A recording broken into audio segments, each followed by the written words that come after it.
What's up, everyone? Welcome back to the State of the Arc podcast. This is our exclusive episode for patrons and subscribe stars until it goes live on YouTube several months after the fact. It's our second episode on Undertale. I have a lot of notes. I got like 8-ish pages, and I'm actually thinking we may need to do one more after this, strictly to cover the genocide route. Did you play the genocide route? No, I started. I actually can't. I can't do that. I physically can't do it. This is this game. I don't know, man. This is one of those games. It's very difficult for me. Like initially, I was like, "Oh, I'm going to do all the routes," but after beating the game, after playing this game, and then I played it again with Breezy, and we did the same route again. I did the pacifist again. I can't kill Papyrus or freaking Toriel or any of these people. I can't. I just can't like kill them. I can't do it. I can't do it.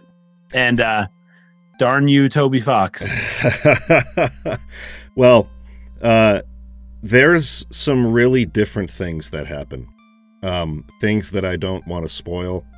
But you may have to watch them on YouTube on like a genocide route playthrough on YouTube or something. Happens, it will not be me playing it. It'll be me watching somebody else do it. And even that'll be hard. I just I feel an attachment to the characters. It's pretty brutal. So I'm gonna leave that route or any talk about that route for another episode after this. So there will be 3 total Undertale episodes. So for this episode, we're just going to be talking about the neutral and true pacifist routes. Okay.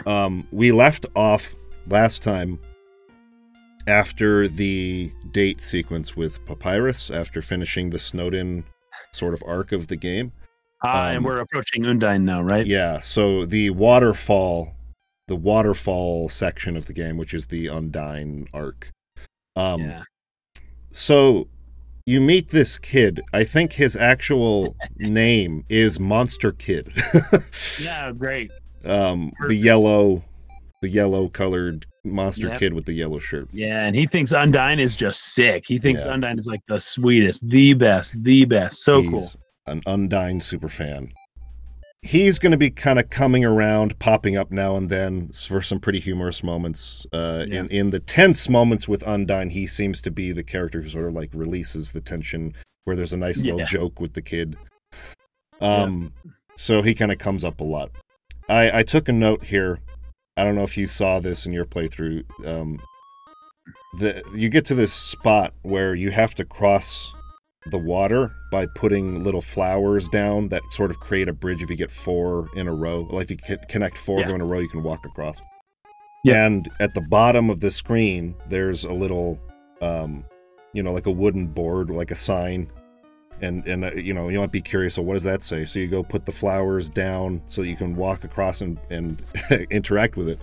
And what it says is, "Congratulations, you failed the puzzle." Nice. You have to go reset it, and then just nice touches, of course, of humor all the time like that. Like we said last time, we won't be able to touch on every single one of these sorts of things, but from time to time I took notes of them. It's just the whole game. I realized if I was going to take notes on every time something like that happened, I'd just be writing the whole game now. Just write the whole game. Papyrus calls you at the end of that screen when you cross and asks you what you're wearing right now. I'm asking for a friend. She says she saw you, now in my playthrough, wearing a dusty tutu. That was me too, yeah. But you could also have like a gross Band-Aid or any number of things that you are currently wearing that you have equipped at the time.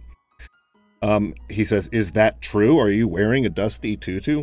So you have a choice here to tell the truth or to lie. I really like this a lot because so many or so much of the equipment, I guess, the things you can put on are kind of like embarrassing things to wear. So there's like I feel like a natural inclination to say like, no, I'm not wearing that. No, that's not me. That's funny. I wonder. So what happens if you do lie? So it's either way, more or less the same. It's going to be the opposite thing. Either way, he tells Undyne what you are wearing accidentally. Yes. So, anyways. But he's all trying to be nice, though, right? Yes. He's trying to help you, but it backfires either way. It's during this section of the game, though, that it starts to sort of exposit about the power difference between monster and human souls. A lot of these are found like on the walls. There's like little messages and things like that. Yep. As you read them and you put them together, it reads, "Why did the humans attack? Indeed, it seems they had nothing to fear. Humans are unbelievably strong. It would take the soul of nearly every monster just to equal the power of a single human soul. Yep. But humans have one weakness. Ironically, it is the strength of their soul. Its power allows it to persist outside the human body even after death. If a monster defeats a human, they can take its soul. A monster with a human soul, a horrible beast with unfathomable power." So this is the beginning of sort of explaining essentially what Asgore, the king of the underworld, is after.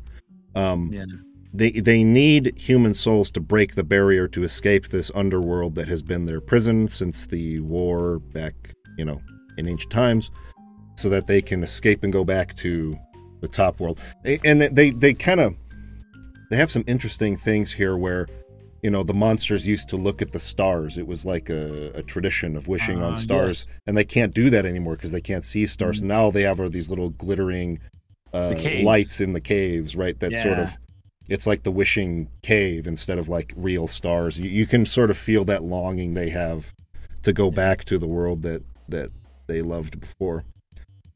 So nice sort of moments, like sort of subtle, sentimental moments there. Sort of setting this up for later reveals. But the fights against Undyne, I think all of them are really cool. In the first one, you're basically just like running across this bridge and she's just like throwing spears at you, and every time it hits you, you get into a little battle. Yeah. What were you going to say? Yeah. It's actually really cool because there's a little hint about where they're going to show up, and the puzzle is actually super fun. But usually this particular one, it ends going into like a grassy little patch, right? And you're hiding in the patch, and Undyne shows up and just like reaches down right where you were, basically. And pulls out that dinosaur kid. And the kid's like, hey, Undyne. And Undyne's like, what are you doing here? Yep. And he's like, oh, I just wanted a front row seat to where you're going to pound that human. Yep. Where's the human? Where's the human? And then it's so funny because then, Undyne puts the kid down, leaves. We come back out, and the kid's just like in awe, like, Undyne touched me. I wonder where that human is, though, and just has no clue, no idea that it's you.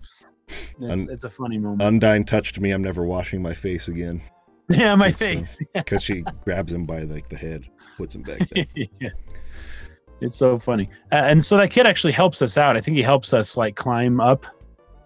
Platform. He like lets you. He's like, don't worry, I'll catch up myself. Yeah, it gives you a boost. I really, really liked all of these little sections with the monster kid.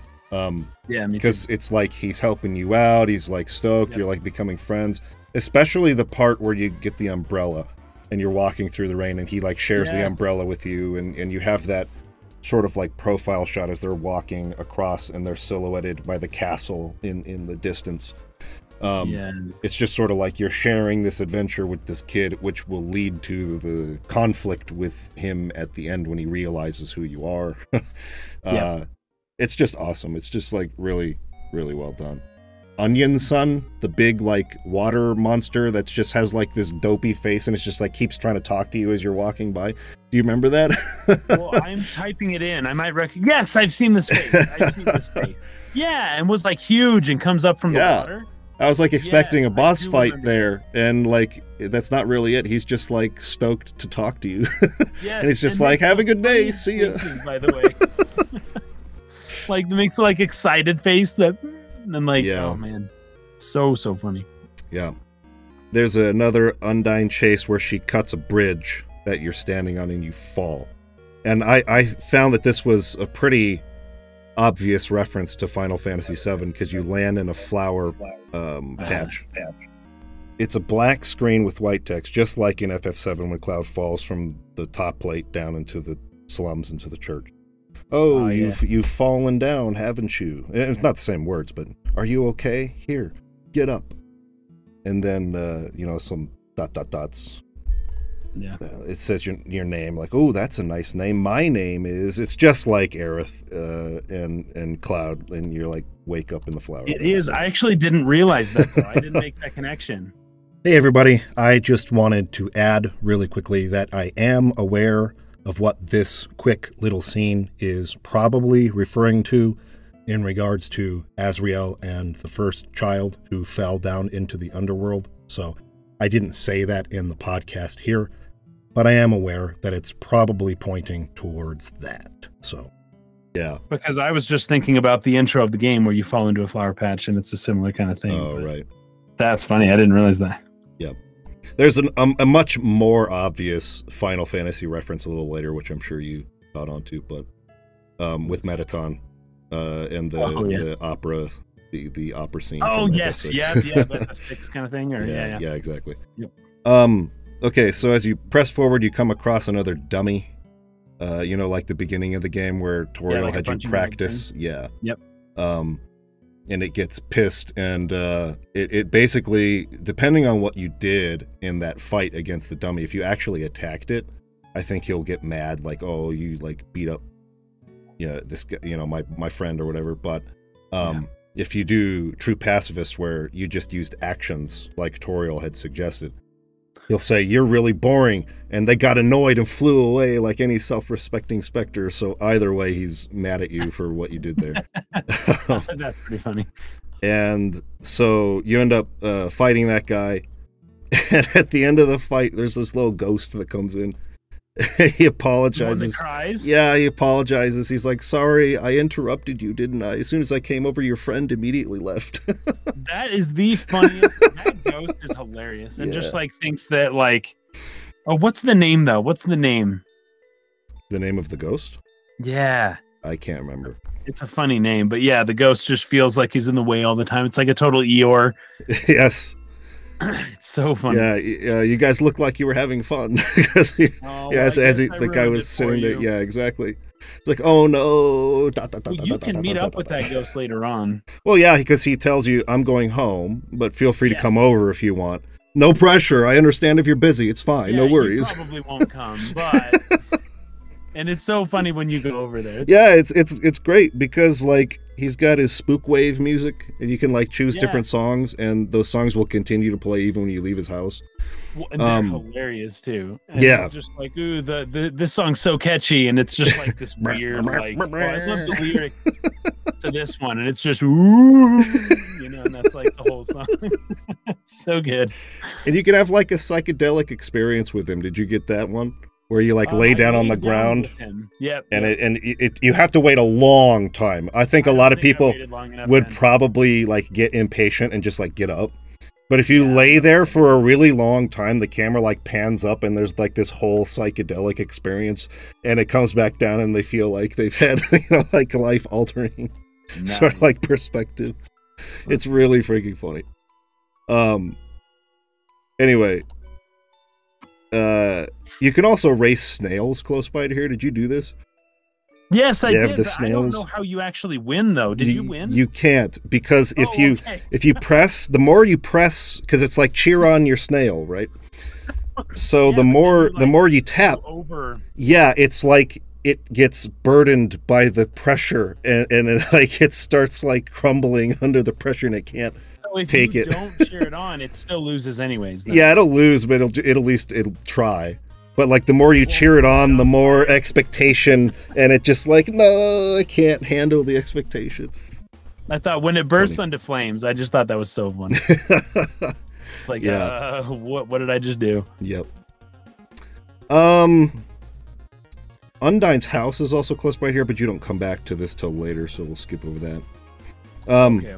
This is a little bit later. You come across a vendor named Gerson, who is like a turtle, like a wise old sort of turtle character. Oh, and yeah, he has like a lot of things you can talk to him about that he fills in more of like the world building of the game. So he'll tell you the meaning behind the kingdom's emblem, the Delta Rune, Yep. which is what you went over in the last episode. Yeah, the angel. Yeah. Mm-hmm. Let me just pull it up here. Some of the things he says. So he says that emblem actually predates written history. The original meaning has been lost to time. All we know is that the triangles symbolize us monsters below, and the winged circle above symbolizes something else. Most people say it's the angel from the prophecy. And so that'll open up the ability to talk about the prophecy, where he says, oh yeah, the prophecy. Legend has it an angel who has seen the surface will descend from above and bring us freedom.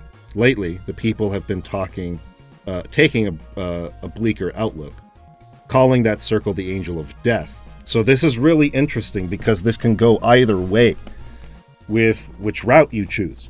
If you choose the genocide route, you are the angel of death. You are the fulfiller of the prophecy of the bleaker outlook of it.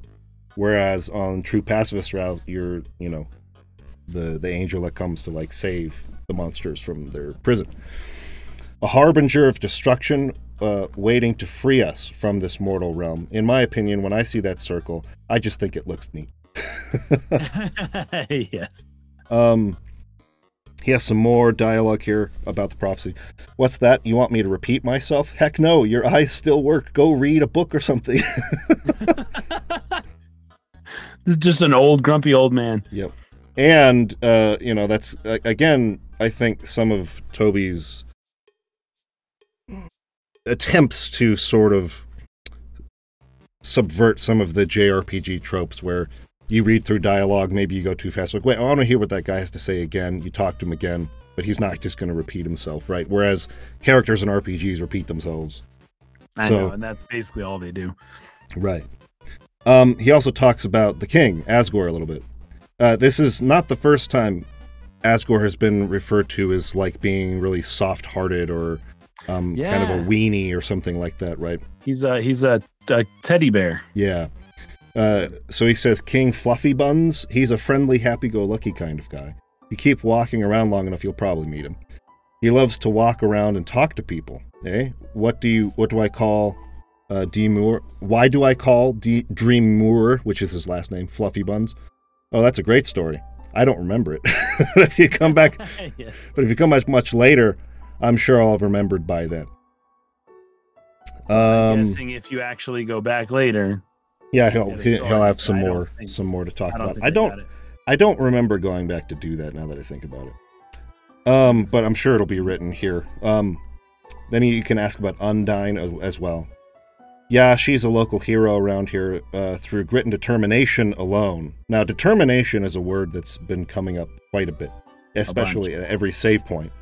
So determination is being worked into this game very, purposefully. It's part of the game's theme, this determination motif. Through grit and determination alone, she fought her way to the top of the Royal Guard. Actually, she just came through here asking about someone who looked just like you. I'd watch your back. And buy some items. It might save your hide. So those are all kind of the important things that he talks to you about right now. I do have some of this extra dialogue about Asgore that he probably gives later. So anyway. One thing about the word dreamer, D-R-E-E-M-U. Oh, yes. It's an anagram. Is that the word? Yeah, I'm not sure what you'd call that. The word murder. Oh, yeah. It's you just take the word murderer mm-hmm. and you jumble the letters and you get dreamer. Is that what an anagram is? I feel like maybe I'm wrong with that. Let me look up the definition. That's the idea. You just rearrange the letters. An anagram is a word or phrase formed by reordering the letters of another word or phrase. So it is correct. I didn't realize that, though. That's actually really interesting as well. Okay, here's the crazy part. So it says murderer, but it's one letter off. if you rearrange them in a different way from saying Redeemer. Oh, okay. So I feel like once again you've got the Angel of Death or the Angel of Life. Yeah. And then with the last name Dreamer, you have an anagram that is murderer, but that if you spell it a different way, you can almost spell Redeemer using those same letters. So I don't know. That's fascinating in my opinion. It's not quite strictly a redrum situation. Okay, so should we talk about Temmie Village here real quick? It's something that you don't even... I didn't even find it on my first playthrough of this game. Did you find it? I did. Yeah. It's probably the best place in the whole game. It is incredible. You just walk around and I've heard, okay, so there's 2 people credited for the majority of this game. Yeah. You have Temmie is one of them. Toby Fox, yes, exactly. And then you have somebody named Temmie, right? Yeah. Temmie Chang, that's it. This says Temmie Chang is Toby Fox's friend and the main artist of Undertale. Yeah. In Undertale, she is represented by the character Temmie. So I don't know to what extent these little Temmie represent the artist Temmie, who did a lot of the designs for this game. In some ways, it makes me... I feel like there's probably a connection. Yeah. And that Temmie loves cats, and she's kind of spacey, and this is just something that was just hilarious. And they decided that, you know, they would name it after her specifically. I thought it was super funny. But these Temmie, they're just psycho. They're just nonsense. They don't do anything, but they believe that they are very important. Yeah. And they think they're awesome. And they think that they're the reason for the world spinning, basically.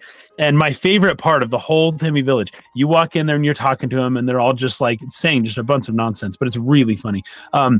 You can go up and talk to somebody in in the store, I think, in the shop. And the Temmie says you can ask them questions, you know, and ask about Temmie history. And then the answer is, Temmie have a rich history. That's it. And so it's like, okay, I like everything you say. They're just so optimistic. But then you leave the room and you go back and there's a poster. Yep. And then you look at the poster and it shows a Temmie like slaying a dragon. Yeah, with like a giant sword one. or a giant monster. And then it just says on the capture, "Rich history of Temmie." It's the caption. Rich history of Temmie. It's like so funny, man. Oh, I can't believe how good it is. It was so good. Yeah. Did you pay to send Temmie to college? The shopkeeper Temmie? I don't believe I did. Okay. I actually can't remember that too well, so I don't think so. So you can donate to the Temmie vendor to send her to college. And she goes to college and comes back and... Anyways, something I would have done though, but yeah, I can't remember. It's like 1,000 gold or something. It's not like too hard to get, but it's probably more than you have at this point, particularly if you're not like going out of your way to kill stuff.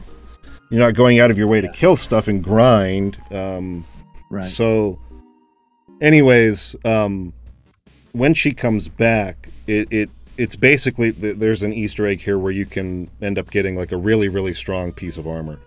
But the way that it works is the more times you've died in the game, the less expensive the armor becomes. Oh, interesting. So it's kind of like a way of trying to help someone who's really struggling, maybe in late game areas or something. Because especially on the true pacifist route, like you have really low health and you're only like, your LV, your love is 1, right? But anyways, I hadn't seen any of this on my first playthrough, so it's just genuinely hilarious. I'll probably play some clips of some of my favorite parts. The Temmie are classic. The Temmie are probably the best part of this game, in my opinion. There's one of them you talk to who says, oh, are you allergic to Temmie or something like that? Like, don't worry, I'm allergic too. And then she just starts like breaking out in hives. Yeah. Hives! It's funny. And then there's another character there. I think it's a flower or something that just talks about like the hell it is to be stuck alone with all these morons in Temmie. He can't leave. It's funny. That's great. Okay, so you come across Undyne again. Yeah. Actually, no, this isn't the last time. This isn't the final fight with her. Oh, okay. But she begins to explain here that Asgore is going to use your soul to break the seal between the human world and the underworld. She says that 7 souls total are required, and yours is the 7th. Yeah. Then the yellow kid kind of shows up, the monster kid, in between the two of you, right? And he's looking back and forth like, yo, you did it! Undyne's right in front of you, you got front row seats! Who's she gonna fight? And that's when he starts realizing it's you, and she kind of like carries him off, right?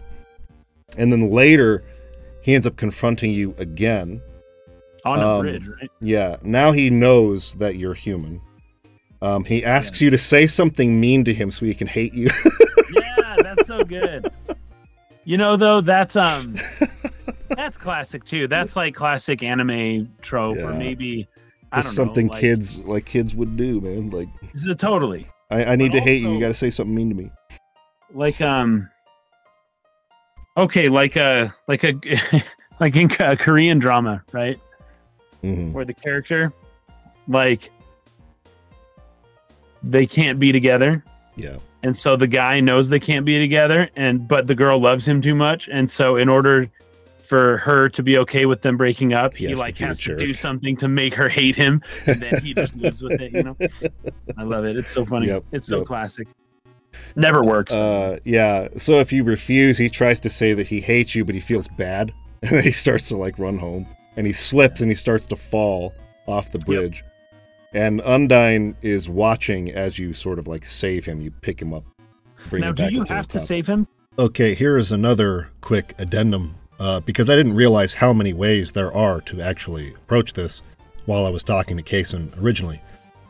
So you can either help the monster kid up yourself, which is what I think I've done every time I've played the game, and Undyne will back off, or you can do nothing, just stand there and let the kid fall, or you can run toward Undyne, presumably to attack her, and the kid will fall. Or you can run away, like try to escape from Undyne, and the kid will fall. There's really only 2 outcomes to this. Either way, the monster kid is saved by Undyne, who is injured in the attempt to save him, or you help the kid up and she backs off. So there's really only 2 outcomes, but there's 4 ways to kind of go about it, which is pretty interesting. Then, when she comes in, he sticks up for you in front of her, right? And she turns and walks away. But, you know, a couple screens later, you're going to actually confront her again for real. But she just didn't want to do it in front of the monster kid, which was telling about her personality a little bit, right? Okay, so once you actually come to the real fight, she starts to tell you the tragic story of how her people were trapped in the underworld, and then realizes it's pointless to be telling you or monologuing, right? This is, again, sort of like breaking that, if you're just going to die anyways. This is so good, and that's another upending of the trope, right? Because at first she's just like, well, you're probably wondering, you know, why I'm doing this. Well, let me tell. No, wait. I don't need to tell you anything. I'm just going to kill you. And then it's like, oh, dang it. You think you're getting one trope, but instead you get what you think you want, which is, oh, a bad guy who doesn't explain, who doesn't do the trope. But then it's like, no, you do want the trope. You do want to know why the bad guy did this. Yeah. So Undyne also at this moment takes off her helmet. Yeah. Were you expecting? No, I wasn't. Definitely wasn't. Nope. No.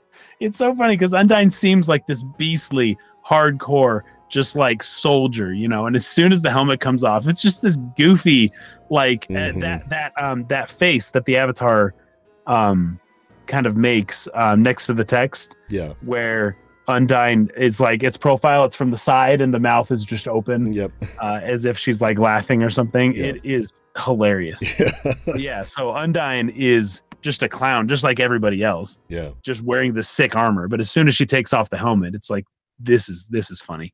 Yeah. And I think that's a way of sort of personalizing and making every enemy in the game really memorable. Of course, monsters or bosses in most games are memorable, but like, every monster in this game is not like monstrous. Like, they're goofy, they have weird quirks, They try to tell you jokes. or you know, they feel insecure, right? Like there's just things about them where it's really hammering home these are just kind of like normal monsters, right? They're not monstrous in that way, and Undyne's no different. It's a tough battle, by the way. It is. It's really cool though. I especially like the shield that you swing around to block. And it's like the arrows coming from all the different directions. And the arrows can like start off in one place and then flip around to the other side. Yep. Mm-hmm. Yeah, very, very cool. It's good stuff. If you can do it right, it's pretty cool. Yeah. So she chases you through. This is the transition from the Waterfall section of the world, which is kind of where she guards, into the Hotland or the volcano section, and all her armor overheats her. So at the end of this, you can either choose. There's like a, there's, you know, like the water cooler. Yes, right. You know, when you go to like the doctor or the dentist, there's like that specific type where they have like the blue and the red spout, and you like choose the hot or the cold water, and you turn the tank upside down inside of it. Right. It's one of those just sitting in a volcano. That was freaking Arizona, dude. When we lived in Arizona. Yeah. Nobody drank the tap water. Nope. Everyone went to water and ice and got those big freaking jugs. Yep. Classic. 5-gallon jugs, and then you just turn them upside down in the little thing, and then every now and then you miss, and water freaking everywhere. So you can go to that. You have to do it pretty quickly, actually. Go to that sort of like water cooler, and you can get her some water to drink, and she'll survive if you do this. And again, we'll talk about genocide route and killing the bosses probably next time, but for now we'll just focus on saving them and befriending them, because each one of them for each section has like a little thing where you like try to have like a mini game where you become better friends with these people. Do those mini games just not exist? No. If you kill them, then you never get a chance to do the befriending. That would make the game so much shorter, but yeah, crazy. Wow. So, anyways, if you choose to save her, she's why play surprised the game by if you're gonna do that? We'll talk about that next time. Okay. So when you go to her house to hang out with her, it's really funny. Papyrus request, right? Yes. Papyrus is like trying to like get you guys to be friends. Yes. Because he's friends with her and he's friends with you, and he wants his friends to be friends with each other, and he doesn't like the awkwardness. So he's been going over to her house to train, supposedly, but what she's doing is she's teaching him how to cook now, because, and she reveals this later, like he's actually a strong fighter, which was true. I really liked that, actually, that you mentioned that, because his fight is not like easy. The fight against a papyrus, it's actually kind of tough. So he is a competent fighter. He's just too naive and nice a person to be able to do what it takes to be a warrior of the Royal Guard. Exactly. He just wants friends. Yeah. So Undyne is teaching him how to do things that make you friends. Yes. Like cook. Food. Yeah. To cook. So I loved this because he takes you to the door and he's like, okay, she loves these, and he gives you like he holds out like a bone with like a ribbon tied to it. He's like, as long as we give her this as a gift, she is definitely gonna like you or whatever. And then you go inside and he gives it to her and she's like, oh, thanks, I'll put it with the others. And she got a whole drawer full of these bones with ribbons on them that she just tosses it into. It's so funny. And it's like Papyrus does not know Undyne very well. Papyrus does not actually isn't that good at being friends with people. Yeah, exactly. But he wants to be. Yeah, tries. So he bails shortly after this because the whole point is to try to get the two of you to be alone and to get to know each other better. The way he does it too is hilarious because he's just like, oh, here's my friend. And he just jumps out the window. And it's really awkward. Undyne is like, okay. Like, not sure what to do with you, but at some point is like, okay, I'll be a good host, right? Well, she says that if you weren't a guest in her house, she would kill you right now, right? Or beat you up or whatever she says. And she mocks you when you try to suggest that you would like to be friends with her. but Papyrus returns to the broken window. That it's a challenge. Yeah, and says, darn, I guess she's just not up to the challenge. And then this flips the script on the whole scene. In that case, Papyrus knows her extremely well. He knows her very well. Papyrus is just funny. Yeah. So, I loved this. She tries to be polite and offer you a drink. And she kind of gets different things out and puts them like on the counter. And she's like, okay, choose which one. And you're kind of left because the only thing you can do is get up to like walk over there. Yeah. And then she just like throws her spear through the table like, don't stand up. That was hilarious. You're the guest, sit down. Hard, and then she goes, okay. And then she realizes she screwed up. So she's like, oh, I mean, hey, use that spear and just point at what you want. Like, okay. So we take her spear. You like shoot the thing. About it, man. This is one of the funniest scenes in the whole game. I love it. It's awesome. She also, as you start to kind of drink together, she tells you how much you remind her of Asgore. You're both total weenies, sort of, but here's the story that she gives, and this was really great. You know, I was a pretty hot-headed kid. Once, to prove I was the strongest, I tried to fight Asgore. Emphasis on tried. I couldn't land a single blow on him. And worse, the whole time he refused to fight back. That's exactly what the main character is if you're doing true pacifist, right? Which, I suppose, if you're even having this scene, obviously you've been trying to avoid killing people. At least you're neutral. Yeah, and at least you did that with her. Yeah, right. Yeah. So, you know, you basically avoid attacks from everything, and then you just try to talk them into being your friend or giving them what they want or submitting to your mercy. He refused to fight back. I was so humiliated. Afterward, he apologized and said something goofy. Excuse me, do you want to know how to beat me? I said yes. And then from then on, he trained me. One day, during practice, I finally knocked him down. I felt bad, but he was beaming. I had never seen someone more proud to get their butt kicked. Anyway, long story short, he kept training me, and now I'm the head of the Royal Guard, so I'm the one who gets to train dorks to fight. And then she talks about not being able to let Papyrus into the Royal Guard because he's too nice and naive. Yeah. He becomes friends with us instead of capturing us. That's why she was teaching him how to cook, so we already talked about all that. But since he has not come around for his cooking lesson, we're going to have to fill in for him. And this cooking minigame, starts where the two of you are basically just like violently preparing this meal, just smashing the ingredients and turn up the fire, hotter, hotter. And it's super epic too, the way that it's done. Like, and then, she yells, afraid? We're going to be best friends. And so you're like pounding all the vegetables and like turning up the fire hotter and hotter and hotter. And eventually hotter and hotter. And you just like burn down the house. Burn down the whole house. Yep. But she's like, she realizes after this, I can't make you like me. Some people just like don't get along or whatever. But it's for the better because now I can destroy you without regret. And it kind of goes into another little battle sequence, right? Where you can kind of like pretend to hit her with all your might. You don't like really try that hard, and she just like realizes, I've been defeated. My house is in shambles. I even failed to befriend you. That's it. I don't care if you're my guest anymore. Oh, this is where the one final rematch. She's yelling about her pride and everything. Yeah. And if you pretend to hit her, it reminds her again of Asgore, and she can't muster up the will or the determination to hurt you anymore, right?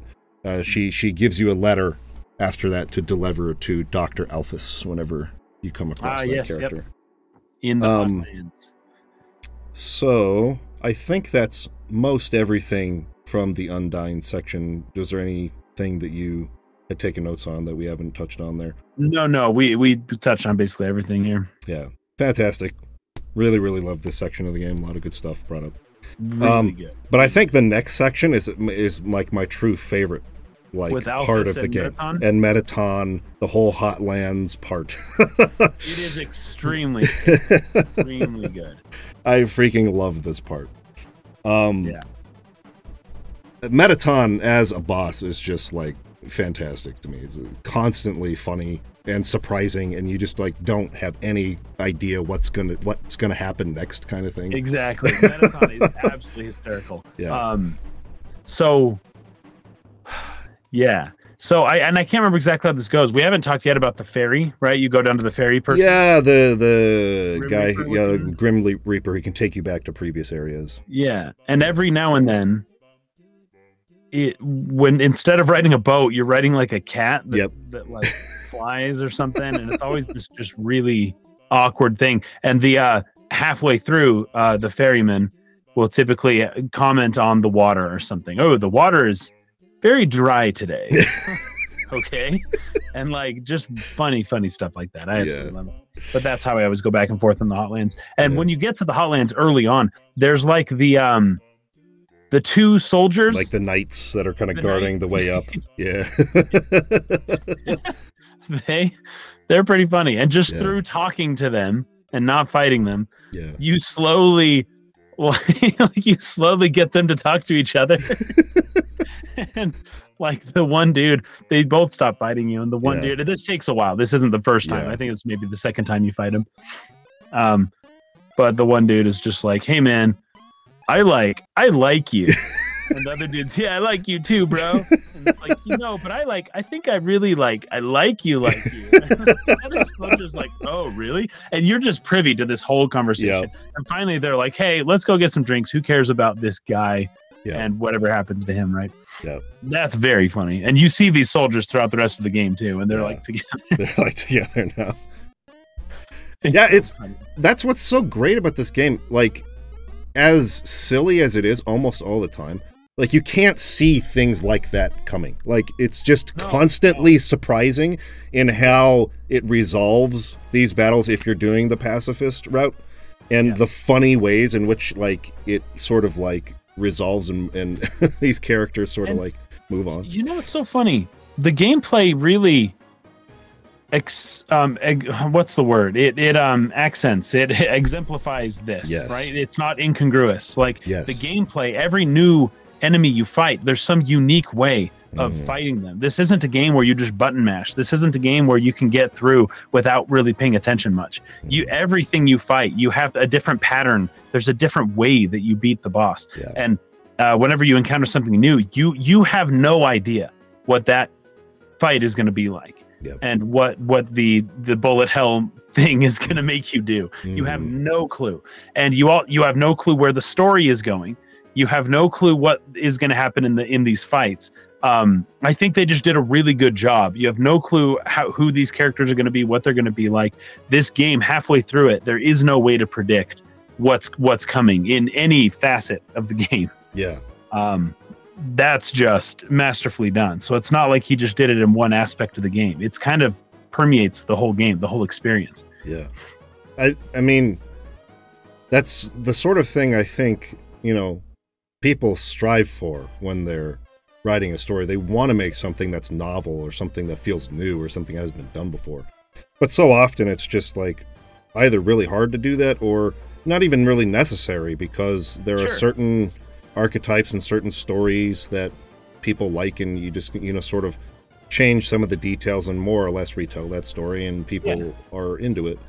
That's the funny thing about this game, though, because at a low resolution level, like on a 300 or 30,000 foot view, this is a very generic story. It's a very basic story. It's the hero's journey, falling down through a cave, finding your way back up again, all the friends and foes you meet along the way. It's Harry Potter. It's freaking like, it's the oldest story in the book. It's Moses, right? But it's at the same time just so not, it's novel at the same time. Like he did such a good job. A better job than I would not recommend anyone even try to do what he did, because of how difficult it is to have new things happening every time, and to have the person experiencing your story have no idea what's coming. That can go wrong so quickly.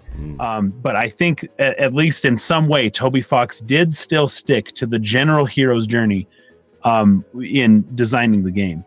And that enabled him to a lot of freedom in the details. as long as the general art that's true. matched up, right? Like when you look at That's it, what I've come to. when you look at it as an outline, rather than looking at the details, the dialogue, the actual like events, the outline of falling down into the monster world, sort of like, you know, even just in as far as game design, having like each area, your snow area, your water area, your lava area, your very tropey, right? Yeah, I mean, like the outline of it is, but like all the details in between that are super unique and novel and new and hard to predict, like what's actually going to happen. I think if he was doing this, having the details be this difficult to predict and the characters and battles and everything was this hard to predict, and he was telling a story that is not a well-known archetypal story that we already basically understand, I think he would not have gotten away with it. I could see what you mean. Yeah. Because this actually is the themes of the game, the storyline itself, and even the major themes of the game are very Christian, right? Sure. But if any one of you play this game who is like a devout Protestant, evangelical Christian or Catholic, you may not have liked the game because it subverts a lot of Christian ideals. We'll put it that way. But when you zoom out and look at the whole thing, it's the story of Christ. So it's weird. It's weird. It's crazy that he was able to pull this off. But. Yeah. But anyways, I love this section with Alphys and Mettaton. This is fantastic. So Alphys is like the scientist, inventor, nerd who was contracted by the king for something that, well, just in case we don't get to it in this episode, I'll wait just for now to talk about it. But she's doing some experiments. She's been she has her hands in some secret things. And she's been watching us. As you enter her lab, there's a screen up there that shows you. She's been watching you on the cameras. Yeah. And she's become somewhat enamored with you, you know, like almost starstruck to see you actually show up as she's been watching you this whole time, right? This is someone who lives their life through other people. Yeah, or like a through TV or through watching movies. You know, this is someone who isn't confident in themselves and living their own life and really prefers to kind of like vicariously live through other people. Yes. So you get a little bit of have you heard of Munchausen by proxy before? Okay. Munchausen by proxy is where you make somebody else sick on purpose. Oh, yes. So that you can take care of them. Yeah. Yes. It's a serious mental illness, and it murder. A lot of people. A lot of these people end up killing people and saying whatever. It's like a psychopathy kind of thing. There's a little bit of that going on. Yes. As Mettaton tells us kind of towards the end of the section. Yes. Yeah, she wants to take part of the journey and be useful to us, right? Yes.